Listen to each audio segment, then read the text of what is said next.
रास्ता बड़ा खराब जिहा ही आ सीधे सीधे ही रास्ता बहुत ना खराब देखने को पक्की है लेकिन बहुत रास्ता खराब है आज विखाते जावांगे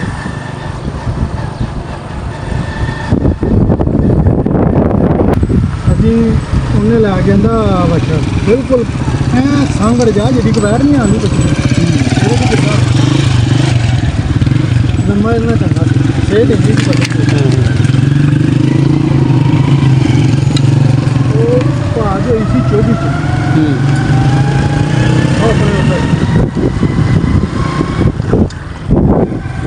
उत्थे लै गए भाई साढ़े को कल्ला बच्चा नाल बच्चा उत्थों लिया कि खानी आनी है ਉਹਦੇ ਨਾਲ ਬਣਾਉਣਾ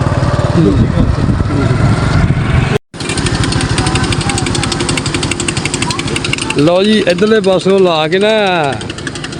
अपना सोलर सिस्टम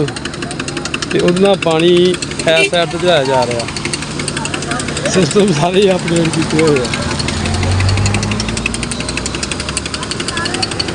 देखो हम इतों पर लंघ के वो तेरा पता नाल पाई है नाल भी जोड़ ली है फिर इतों आई करके अगे बंद बोरा बोरा बन के परले पासे पानी लाने लगे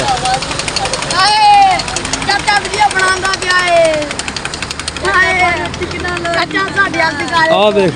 जी नवी टेक्नोलॉजी आई है देखो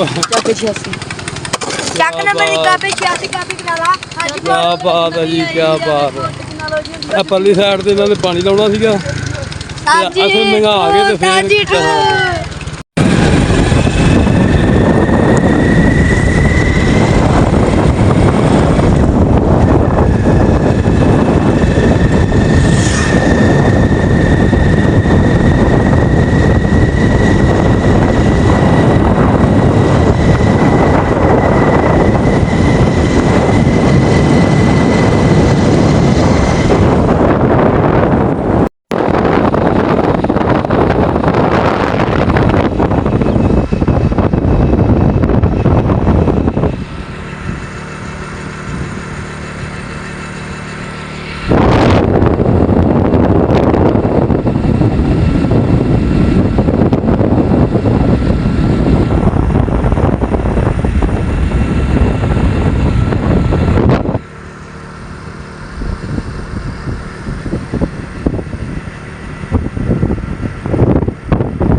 लो जी राज सानू ना आ खट्टी जी का बाग नज़र आया छोटा जिहा ही है तो असी कभी भी भरावां नाल शेयर कर दिए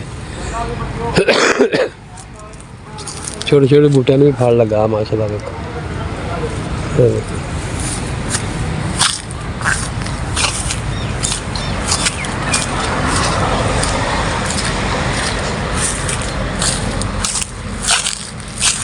परली साइड तो नहर है जी उरली साइड तो जो रकबा है वो ही लग्या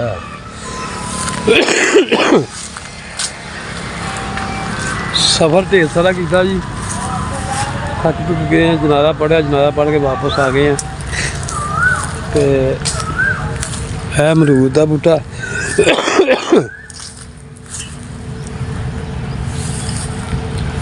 तो ठीक हो गया भरा जी अल्लाह की सुपुर्द अल्लाह के हवाले